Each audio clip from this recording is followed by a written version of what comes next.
తెలంగాణలో sarpanch election start అయినాయి కదా, ఇది ప్రజలకు అన్నమాట. తెలంగాణ ప్రజలకి మీ దగ్గరకు నాయకులు వస్తాడు, వాడు అధికార పక్షమా ప్రతిపక్షమా చూడమాకండి. ఎలక్షన్లు అయిపోయి ఎమ్మెల్యే ఎంపీ ఎలక్షన్ అయిపోయి దాదాపు 2 సంవత్సరాలు కావస్తుంది కదా.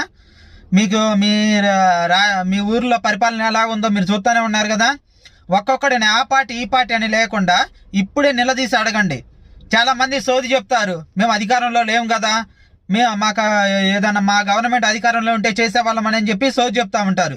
వినిపించుకోవద్దు, ఎందుకంటే వాడు అధికారంలో లేకపోయినా సరే గవర్నమెంట్ నుంచి రావాల్సిన బెనిఫిట్స్ అనేది వాడు తీసుకుంటానే ఉండు. వాడు జీతం తీసుకుంటానే ఉండు, వాడు డీజిల్ ఖర్చులు తీసుకుంటానే ఉండు, గవర్నమెంట్ నుంచి రావాల్సిన సకల సదుపాయాలన్నీ వాడు తీసుకుంటానే ఉంటుండు.